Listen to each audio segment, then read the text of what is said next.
Hello everyone. हमने last lecture में exercise 1.5 finish की थी। उसके बेस में हमने वर्कशीट के एग्जांपल्स भी किए थे। आज हम उसी से आगे लेके जो लास्ट लेक्चर में हमने जो फॉर्मूला डिस्कस किए थे पावर और एक्सपोनेंट के, उसी से हम आगे आज कंटिन्यू करेंगे। तो देखो एग्जाम्पल 21 है, वो जो पावर और एक्सपोनेंट के जो फॉर्मूलाज थे उसी से ऊपर है। तो फर्स्ट क्वेश्चन ये, simplify the first question 2⁻⁻³ into 2⁻⁻⁻। Okay, तो देखो ये जो दोनों है वो पावर में है और ये बेस होता है। एक्सपोनेंट में ये जो नीचे वाला पोर्शन होता है वो बेस होता है और ये ऊपर वाला पोर्शन क्या होता है, पावर होता है। तो अगर बेस सेम हो तो हमारा फॉर्मूला क्या था, ये फॉर्मूले आपको याद होने चाहिए अच्छे से। a⁻m इंटू a⁻n क्या होता है, a⁻m+n, जो आप ऑलरेडी 8 स्टैंडर्ड में भी बहुत बार यूज़ कर चुके हो। तो इसी के बेस के ऊपर से अगर हम क्वेश्चन गिने यहाँ पे, तो बेस सेम है तो ऊपर के पावर का क्या होगा, एडिशन होगा। तो आगे क्या होगा, 2⁻, दोनों के नीचे कॉमन डिवाइडेड 3, 2 + 1 ऊपर क्या हो जाएगा 3, तो 3/3 कट हो जाएगा, क्या बचेगा 1। तो 2⁻1 कितना होता है 2। तो हमारा आंसर क्या होगा, 2 आंसर होगा। Got it. सेकंड क्वेश्चन में क्या दिया हुआ है, 3⁻1/5⁻4। तो देखो एक पावर के ऊपर और पावर दी गई है, तो इसके लिए हमारा फॉर्मूला क्या है, a⁻m⁻n। तो फॉर्मूला क्या हो जाता है, a⁻mn। इन शॉर्ट इन दोनों का क्या हो जाता है, मल्टीप्लाई हो जाता है पावर के ऊपर पावर का। तो यहाँ पे क्या होगा, 3⁻, ये जो है 1/5 इंटू 4 हो जाएगा। अब यहाँ पे अगर हम देखें 1/5 इंटू 4 का मतलब यहाँ पे ये होता है 4 के नीचे 1 होता है, पर हम कभी लिखते नहीं है। देखो ऊपर का नंबर ऊपर से मल्टीप्लाई होगा, नीचे का नंबर नीचे से। तो 3⁻4 1 ज़ा 4 और नीचे 5 1 ज़ा 5। तो हमारा आंसर क्या आएगा, 3⁻4 5 आंसर आएगा। थर्ड क्वेश्चन देखो, 7⁻1/5 divided by 7⁻1/3। Okay, same base है बट इस बार डिवाइड में है। तो डिवाइड का हमारा फॉर्मूला क्या है, a⁻m divided by a⁻n is equal to a⁻m-n। अगर सेम बेस पे मल्टीप्लाई होता है तो पावर का एडिशन होता है, और अगर सेम बेस पे डिवीजन होता है तो उनका सब्ट्रैक्शन होता है। तो यहाँ पे क्या होगा, 7⁻1/5 -1/3। तो यहाँ पे क्या होगा 7, यहाँ पे क्रॉस मल्टीप्लाई कर लेते 3 1 ज़ा 3 5 1 ज़ा 5, नीचे दोनों का मल्टीप्लाई 15। तो यहाँ पे आंसर क्या आएगा, 7⁻2/15। अब नेगेटिव में अगर पावर हमें नहीं लिखना है, ये वैसे सही आंसर है, पर अगर हम मान लेते हैं कि ये क्वेश्चन एमसीक्यू में पूछा गया और एमसीक्यू में ऐसा ऑप्शन ही नहीं हुआ, तो एमसीक्यू में कुछ इस तरह से ऑप्शन होगा कि अगर नेगेटिव पावर है तो उसे आप इस तरह से लिख सकते हो, 1/7/2/15। ओके, नेगेटिव पावर हो तो उसे 1 करके उसे प्लस में लिखा जा सकता है। सिमिलरली वाइस वर्सा, अगर नीचे पॉजिटिव पावर है तो ऊपर जाएगा तो वो क्या हो जाएगा, नेगेटिव हो जाएगा। तो ये दोनों ही हमारे सही आंसर है। फोर्थ क्वेश्चन देखो, 13⁻1/5 एंड 17⁻1/5। तो यहाँ पे देखो ये सबसे अलग है, इनके बेस डिफरेंट है पर पावर सेम है। तो मान लेता हूँ मैं, इस तरह से हमारा फॉर्मूला बनता है a⁻m इंटू b⁻m। तो हमारा फॉर्मूला क्या बन जाता है सामने, ab⁻m बन जाता है। ठीक है, पावर सेम है पर बेस डिफरेंट है। तो यहाँ पे क्या होगा कि 13 इंटू 17⁻1/5 कॉमन हो जाएगा।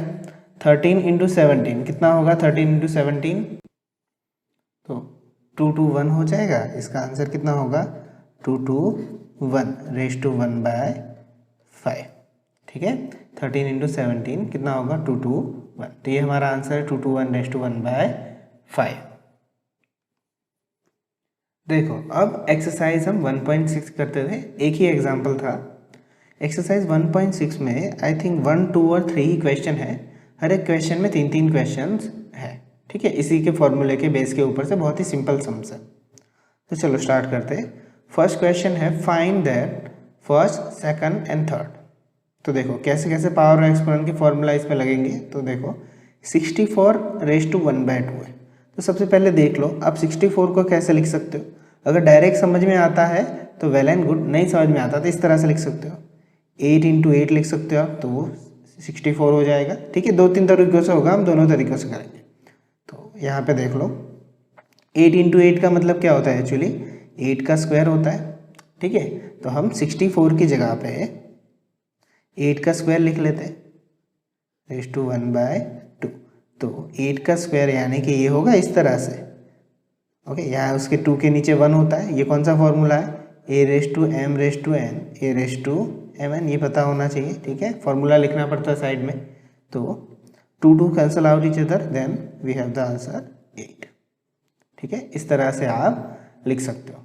अगर किसी को यानी कि ये जो है 64 है, 64 एक्चुअली दूसरा भी क्या होता है, 64 को आप कैसे लिख सकते हैं, दूसरा तरीका है, यही सही आंसर है, 8 आ जाएगा कम्प्लीटली, 8 स्क्वायर कट करके। 64 को आप 4 का क्यूब भी तो लिख सकते थे, यहाँ पे मैं लिख देता हूँ। 64 को आप कैसे लिख सकते हैं, 4 4 4, किसी को ये याद आ गया तो ये भी लिख लो, कोई प्रॉब्लम नहीं है। तो देखो यहाँ क्या होगा, थोड़ा और लिखने का ज़्यादा होगा।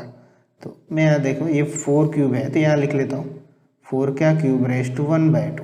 तो मैं यहाँ नीचे लिखता हूँ 4 का क्यूब, यानी तो 4 रेज़ टू क्या होगा, 3 इंटू 1/2 होगा। उस एक ही मिनट, 4 रेज़ टू 3 इंटू 1/2। अब आप बोलोगे कि यहाँ तो आंसर कितना आया था, 8 आया था, तो देखो वो भी आ जाएगा। 4 को भी मैं कैसे लिख लेता हूँ, 4 को भी मैं 2 का स्क्वायर लिख लेता हूँ, तो वो उसके साथ मल्टीप्लाई हो जाएगा। तो 2 कैंसल, और 2 का क्यूब क्या होगा, 8 आएगा हमारा आंसर। तो आप किसी भी मेथड से जाओ, आंसर तो सेम ही आएगा। ठीक है, इस तरह से भी जा सकते हो, ऐसे भी, ये इवेंचुअली ईजी है, पर ये देखने का तरीका है कि हम इस तरह से भी हम लिख सकते हैं। अब देखो 32 रेज़ टू 1/5, तो हम 32 को कुछ इस तरह से लिख सकते हैं। 1/5 दिया है तो 32 को हम डायरेक्टली ऐसे लिख, 2 रेज़ टू 5 होता है एक्चुअली, पर कैसे याद होगा, अगर 16 2 लिख लिया तो 16 2 को हम कैसे लिख लेते हैं, 4 4 इंटू 2। एक 4 को कितना ले लिया, 2 2 अगर ये आपको एग्जाम में ना याद आए तो, अगर डायरेक्टली याद आ जाता है कि 32 को किस तरह 2 रेज़ टू 5 होता है, तो आपको डायरेक्टली लिख देना है, कोई प्रॉब्लम नहीं, आपको इसके कोई मार्क्स नहीं काटेगा, पर ये सिर्फ आपकी समझ के लिए है। तो मैं बस यहीं से सम स्टार्ट करता हूँ, 2 रेज़ टू 5 रेज़ टू 1/5, तो क्या होगा बेटा, 2 raise to 5 into 1/5, then 5 cancel each other, then we have the answer 2। Okay, अगर नहीं समझ में आता है डिटेल लिखो तो अच्छे से और क्लियर हो जाएगा, कोई डाउट नहीं रहेगा। उसके बाद थर्ड क्वेश्चन देखो, 125 रेज़ टू 1/3। तो 125 को आप कैसे लिख सकते हो, क्लियरली 25 5 ओके, देन 5 इंटू 5 यानी कि 125 की जगह पे क्या होगा, 5 का क्यूब होगा। तो 5 का cube raise to 1/3, then it become 5 raise to 3 into 1/3, 3 cancel out, then we have the answer 5। Okay, तो हमारा थर्ड का आंसर क्या होगा, 5 आंसर होगा। नाउ सेकंड क्वेश्चन देखो, find 9 raise to 3/2, second 32 raise to 2/5 and third 16 raise to 3/4। तो first question देखते हैं। 9 को तो आप पता ही, आप कैसे लिख सकते हो, 9 को आप क्या लिख सकते हो, 3 3 यानी कि 3 का स्क्वायर होगा, तो इसी 3 के स्क्वायर को हम वहाँ रख देंगे ऊपर वाले क्वेश्चंस में। तो 3 का स्क्वायर, 9 की जगह पे 3 का स्क्वायर, बाहर 3/2 तो था ही, तो उसे हम कैसे लिख लेते हैं, 3 स्क्वायर इंटू 3/2, 2 कैंसिल हो जाएगा, तो 3 का क्यूब क्या हो जाएगा, हमारा आंसर 27 हो जाएगा। Second question 32 raise to 2/5। तो 32 को तो अभी हमने देखा था अगले सम में, ये 32 को हम कैसे लिख सकते हैं, 2 raise to 5, then just put that 2 raise to 5 raise to 2/5, so multiply हो जाएगा, 2 raise to 5 into 2/5, 5 cancel, so 2 का स्क्वायर, 2 स्क्वायर इज 4, तो हमारा आंसर क्या होगा, 4 होगा। Third question 16 raise to 3/4। तो 16 को आप कैसे लिख सकते हो, 16 को आप 4 4 लिख सकते हो, और 4 की भी कैसे लिख सकते हो, 2 2 और 2 2 मीन 16 इवेंचुअली क्या होता है, 2 रेज़ टू 4 रख देते हैं उस इक्वेशन में। तो 2 रेज़ टू 4 रेज़ टू 3/4, तो यहाँ पे क्या होगा 2⁴ इंटू 3/4, 4 कैंसिल हो जाएगा बेटा, तो 2³ क्या आ जाएगा हमारा आंसर 8 आ जाएगा। ठीक है, तो 2³ हमारा आंसर क्या आ जाएगा 8। अब ये जो सारे क्वेश्चन कर रहे हैं इसमें अभी तो रेगुलर प्रैक्टिस कर रहे हो तो कोई प्रॉब्लम नहीं है, पर जब भी आप एग्ज़ाम में लिखो तो उसमें एग्ज़ाम में ब्रैकेट में फॉर्मूला कौन सा यूज़ किया वो लिखना कंपलसरी बन जाता है। ठीक है, तो वो अच्छे से लिखना। Now fourth question 125⁻⁻⁻⁻⁻। तो सबसे पहले हम यहाँ पे लिख लेते हैं 125 को तो हम कैसे लिख सकते हैं, अभी हमने प्रीवियस सम में देखा था 5³ लिख सकते हैं इंटू यहाँ पे -1/3। तो इसे हम यहीं पे लिख लेता हूँ, आप नीचे लिखिएगा, एक साथ 2 = इतने मत कीजिएगा। 5⁻³ इंटू -1/3, तो 3 क्या हो जाएगा कैंसिल हो जाएगा, तो हमारा आंसर क्या बचा 5⁻⁻1। अब नेगेटिव ये आंसर है तो ठीक है, अगर नहीं है तो इस तरह से आंसर होगा। दूसरा आंसर इसका 1/5/1, यानी कि 1/5 भी हो सकता है। तो नेगेटिव पावर को अगर 1 करके लिख लेते हो तो वो क्या हो जाता है पॉजिटिव पावर हो जाता है। एक और एग्जांपल लिख लो, अगर 5⁻³ होता हो तो 1/5/3 होगा। 5⁻20 तो 1/5/20। सिमिलरली उसी कंडीशन में अगर आप दूसरी कंडीशन देखो 1/20⁻3, तो उस दूसरी कंडीशन में लिखना है तो 20⁻³ हो जाएगा। तो ये सारी चीज़ें ध्यान में रखिए। Now the third question simplify. Okay, 4 question दिए हुए और उसको सिंप्लीफाई करना है। फर्स्ट क्वेश्चन देखो 2⁵ इंटू 2⁻1/5। ओके, तो ये तो बेस सेम वाला फॉर्मूला है, तो बेस सेम वाले में तो क्या होता है पावर प्लस हो जाता है कुछ इस तरह से। ये जो अभी हमने डिस्कस किया है ये क्या हो जाएगा a⁻m + n। तो ये लेफ्ट हैंड साइड का फॉर्म दिया हुआ है तो हम यहाँ पे लिख लेते हैं 2⁻1/3 इंटू 2⁻1/5। तो ये क्या हो जाएगा 2⁻1/3 + 1/5। तो इसे हम कैसे लिख लेंगे, यहाँ पे लिख लेता हूँ मैं, तो 2⁻5 × 1 = 5, 3 × 1 = 3, तो 5 + 3 नीचे क्या हो जाएगा 15, 5 × 3 = 15, एलसीएम लिया है 5 + 3 8, 2⁻8/15। हमारा आंसर क्या आएगा 2⁻8/15 हमारा आंसर आएगा। तो हमारे फर्स्ट क्वेश्चन का आंसर है। सेकंड क्वेश्चन देखो 1/3/3/7 दिया हुआ है होल, तो ये कौन सी प्रॉपर्टी डिनोट करेगा, तो देखो a/b अगर m है तो हम उसे कैसे लिख सकते हैं a/m/b/m। दोनों को अलग अलग हम पावर डिस्ट्रीब्यूट कर सकते हैं। तो 1/3/3/7 को हम कैसे लिख सकते हैं 1/7 और नीचे 3/3/7, दोनों को अलग अलग पावर दे दी। 1 के ऊपर कोई पावर नहीं था इसलिए सिर्फ 7, 3/3 के ऊपर एक और 7। तो यहाँ पे क्या होगा 1/7 तो क्या होता है 1, बट 3 नीचे 7 3 कितना हो जाएगा 21। या तो इसी का दूसरा आंसर हम ये लिख सकते हैं 3/-21, ये ऊपर चला जाएगा तो नेगेटिव में हो जाएगा। ठीक है, तो ये था हमारा सेकंड क्वेश्चन। थर्ड क्वेश्चन देखो 11/1/2 डिवाइडेड बाई 11/4। तो डिवाइड है सेम पावर है तो कौन सा फॉर्मूला होगा a/m डिवाइडेड बाय a/n, क्या हो जाएगा a/m - n। तो 11/1/2 - 1/4। तो 11 4 1 = 4 -2 नीचे 4 2 = 8, देन 11/4 - 2 क्या हो जाएगा 2/8। तो इसे कट करेंगे हम तो 11/2 4 कट हो जाएगा यानी 1/4।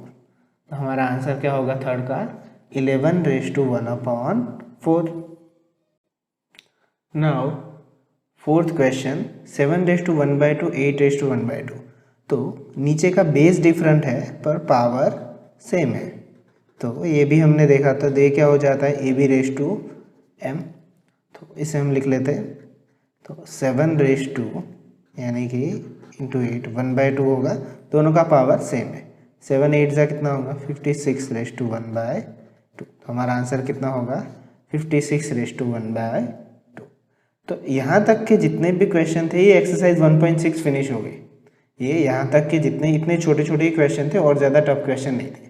पर ऐसा ज़रूरी नहीं कि आपके यूट्यूब में इसी तरह से क्वेश्चन आए, कुछ अलग तरीके से थोड़े टफ क्वेश्चन आ सकते हैं। इसलिए मैंने यहाँ पे थोड़े और एक्स्ट्रा क्वेश्चन ले लिए ताकि आपको ये जो पावर और एक्सपोनेंट का कॉन्सेप्ट है थोड़ा और क्लियर अच्छे से हो जाए।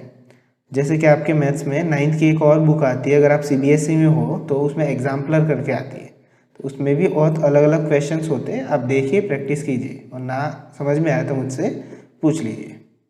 तो ऐसे ही कुछ क्वेश्चन मैंने अभी नीचे एक्स्ट्रा में लिए हुए, हम थोड़े वो प्रैक्टिस करते हैं आगे।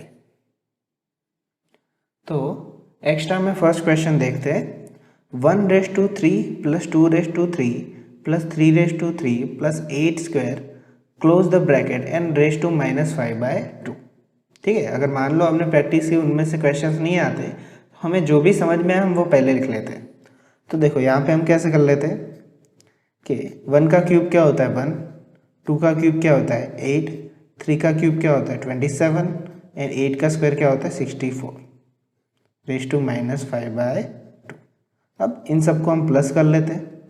तो 8 + 1 9, 9 + 27 कितना होगा 36, 36 और 64 ये कितना हो जाएगा 100 हो जाएगा। कितना हो जाएगा 100 (-5/2) हो जाएगा। ठीक है, अब 100 किसका स्क्वायर होता है 10 का स्क्वायर होता है, तो 10 का स्क्वायर (-5/2), तो दोनों पावर है a⁻m × n, तो a⁻mn हो जाएगा।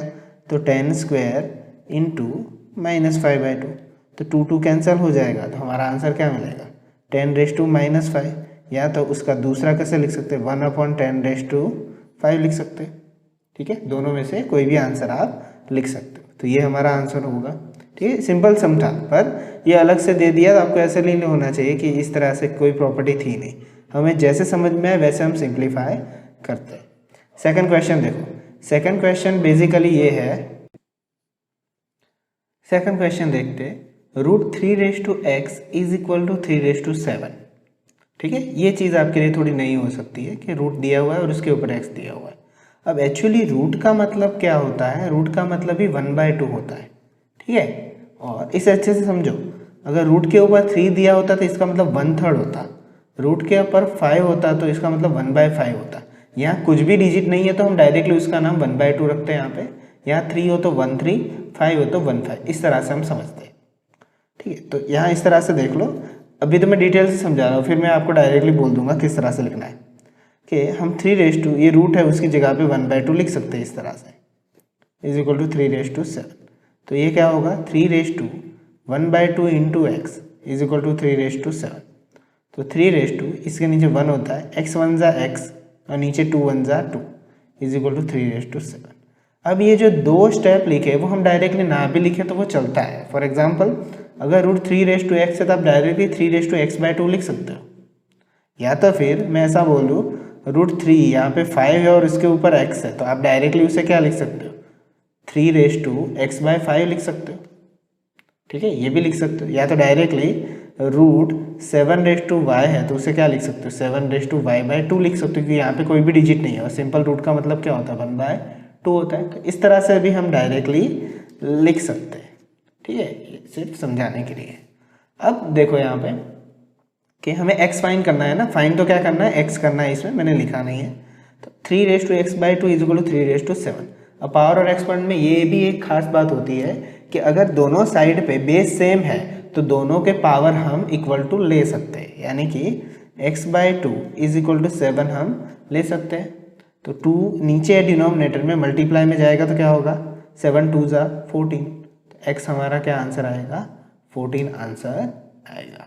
तो x = 14।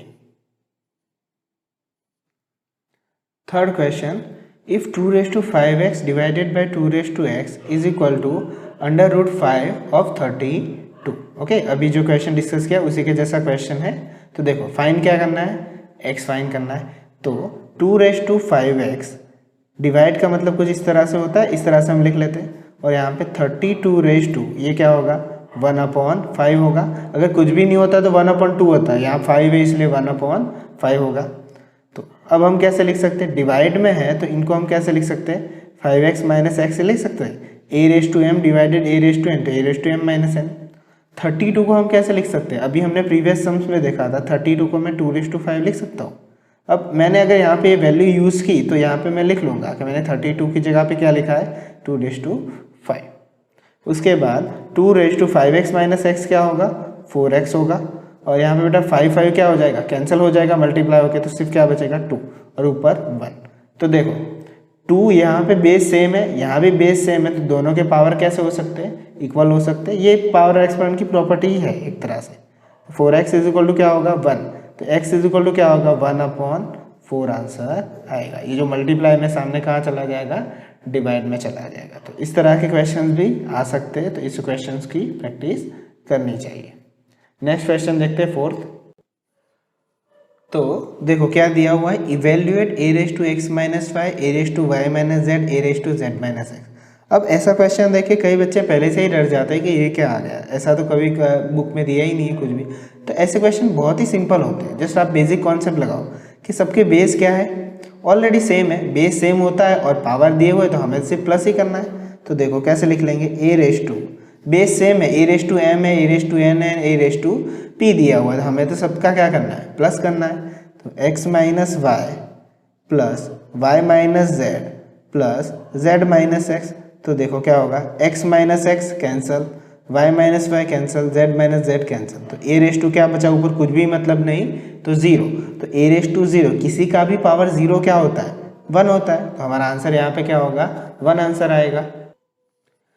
5th क्वेश्चन देखो, ये बहुत ही अच्छा क्वेश्चन है, इसे अच्छे से हमें समझना पड़ता है। देखो 2⁵38 plus 2⁵37 plus 2⁵36 divided by 2⁵39 plus 2⁵38 plus 2⁵37। तो ऐसे क्वेश्चन में हम 2⁵38 की वैल्यू थोड़ी निकालेंगे, 2⁵38 यानी कि 2 को 38 टाइम मल्टीप्लाई थोड़ी करेंगे। हमारे पास जो पावर और एक्सपोनेंट की प्रॉपर्टीज़ है हम उसे ही यूज़ करेंगे। तो देखो ऊपर की लाइन में देखो 2⁵38 है, यहाँ 37 है, 36 है, सबसे मिनिमम पावर कौन सा है 36 है, तो वो कॉमन निकलेगा। देखो किस तरह से 2⁵38 को आप कैसे लिख सकते हो 2⁵36 इंटू 2⁵2 लिख सकते हो। देखो तो 2⁵2 यहाँ बेस सेम है, 36 प्लस 2 क्या हो जाएगा 38। सिमिलर पैटर्न पे 37 को कैसे लिख सकते हो 2⁵36 इंटू 2⁵1 लिख सकते हो, इन दोनों का प्लस 37 आ जाएगा, और 2⁵36 को वैसे ही लिखने दो। सिमिलर नीचे देखो सबसे छोटा कौन है 2⁵37, उसके ऊपर कन्वर्ट करो, तो 2⁵37 इंटू 2⁵2 लिख सकते हैं 39 को। सिमिलर पैटर्न पे 2⁵37 इंटू 2⁵1 लिख सकते हैं, और यहाँ पर 2⁵37 है। अब आगे क्या, आगे देखो जो सबसे कम पावर है जो सब में हमने निकाल दिया उसको कॉमन निकाल दो 2⁵36। तो अंदर क्या बचेगा 2⁵2, यहाँ सिर्फ 2⁵2 बचा, यहाँ 2⁵1 बचेगा, और यहाँ पे ये पूरा ही बाहर चला जाएगा तो 1 ही बचेगा सिर्फ। ठीक है, ये हमने पॉलिनोमियल फैक्टर में सीखा है, जब x निकल जाता है कुछ भी नहीं बचता है तो 1 बचता है। सिमिलर नीचे 2⁵37 कॉमन है, तो 2⁵37 अंदर क्या बचेगा 2⁵² प्लस 2⁵1 प्लस 1। ओके 2⁵37 बार। अब इसको आप ये भी करके लिख सकते हो 2² is equal to 4, 4 plus 2 6, 6 plus 1 7। नीचे भी वही आएगा तो हम पूरा कट ही कर देते हैं ना ब्रैकेट। ठीक है, ये कैलकुलेशन करने की भी ज़रूरत नहीं, पूरा सेम है। अब देखो 2⁵36 डिवाइडेड 2⁵37, तो 2 क्या होगा 36 माइनस 37 होगा। अब ये बात अच्छे से याद रखो कि 37 ऊपर जा रहा है तो वो माइनस होगा। कई बच्चे यहाँ जल्दी जल्दी में 37 माइनस 36 लिख रहे थे, तो ऊपर जो होता है वो नंबर ऑलवेज प्लस होता है, रिमेंबर दैट, और नीचे जो होता है वो माइनस चला जाता है। तो इसका मतलब 2⁵36 माइनस 37 क्या होगा 2⁻1, और इसी का दूसरा आंसर हम क्या लिख सकते हैं 1/2। ठीक है, -1 का +1, 1 लिखे ना लिखे कोई फर्क नहीं पड़ता। ठीक है, तो ये हमारा 5th क्वेश्चन का आंसर था। उसके बाद एक और क्वेश्चन देख लेते हैं 6। तो 6th क्वेश्चन देखो 64⁻1/2⁻1/6⁻2 दिया हुआ है, बहुत सारे पावर दिए। डोंट वरी, हमारे सारे पावर क्या होते हैं मल्टीप्लाई हो जाते हैं एक दूसरे से, हम वही कर लेते हैं पहले ही। तो जितना कट हो सकता है उतना हम कर लेते हैं। इसके नीचे 1 होता है, 2 के नीचे कुछ भी नहीं है, तो 2 कैंसिल हो जाएगा। अब 64 को आप कैसे लिख सकते हो 8 का स्क्वायर लिख सकते हो, और 8 के स्क्वायर के साथ कौन है 1/6, तो आप इसे कैसे लिख सकते हो 3 से कट कर सकते हो। अब 8 को भी आप कैसे लिख सकते हो, 2³ भी तो लिख सकते हो, और नीचे क्या है 1/3 है, 3 कैंसिल हो जाएगा, तो 2/1 यानी कि क्या आंसर आएगा, 2 आंसर आएगा। आप शुरू में चाहो तो 64 को 8 का स्क्वायर करके भी कर सकते थे, 4 का क्यूब करके भी कर सकते थे।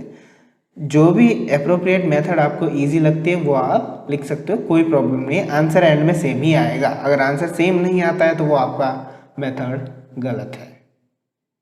ठीक है, तो ये थे कुछ क्वेश्चन जो मैंने एक्स्ट्रा लिए हुए थे, और 1.6 एक्सरसाइज के तो बहुत ही कम क्वेश्चन थे, तो इसे अच्छे से होमवर्क में प्रैक्टिस करो, और इसके रिगार्डिंग हम लोग आगे और भी प्रैक्टिस थोड़ी करेंगे।